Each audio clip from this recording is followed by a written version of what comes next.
Reporters TV ન્યૂઝમાં આપનું સ્વાગત છે। શ્રી ભૃગુપુર મૂળ મોદી સમાજના કુળદેવી શ્રી મોઢેશ્વરી માતાનો 23મો પાટોત્સવ આગામી મહાસુદ તેરસને 22/2/2024ને ગુરુવારના રોજ ધામધૂમથી ઉજવાશે।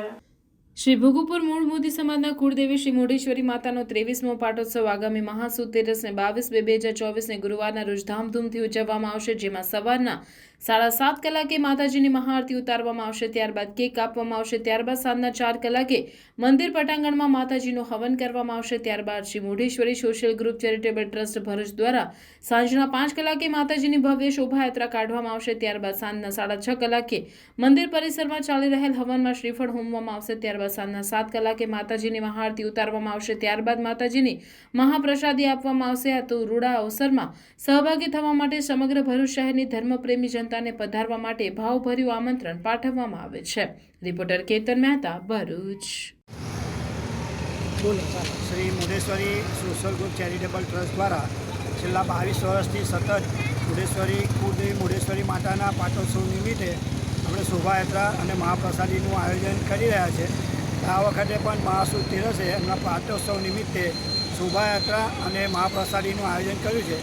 થોડું સ્થાનમાં બદલ કર્યો છે। આ વખતે મહાપ્રસાદી મોઢેશ્વરી માતાના મંદિરની સામે સાંઈબાબા સોસાયટીના કોમન પ્લોટમાં રાખવામાં આવશે, ગંગેશ્વર મહાદેવની બાજુમાં।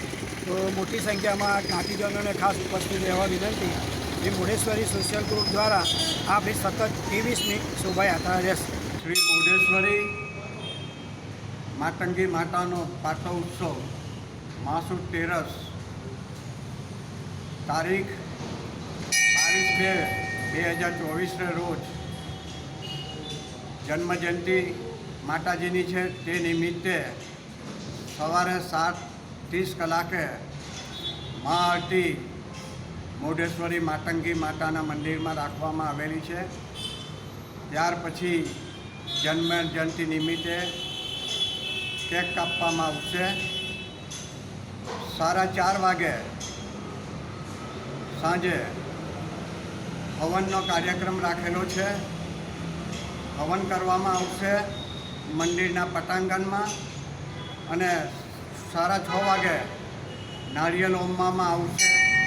પછી 7 કલાકે ફરીથી માતાજીની મોઢેશ્વરી માતાની મહાઆરતીનો કાર્યક્રમ રાખેલો છે। ત્યારબાદ વિવિધ પ્રોગ્રામ અમે રાખેલા છે, તે મુજબના કાર્યક્રમો રહેશે। માતાજીના આ કાર્યક્રમમાં માતાજીના પાટો ઉત્સવમાં માતાજીના જન્મજયંતિમાં વધુમાં વધુ લોકો દર્શને આવે, દર્શનનો લાભ લેવા, માતાજીના આશીર્વાદ મેળવવા ભાવભીનું આમંત્રણ ધર્મપ્રેમી જનતાઓને પાઠવું છું।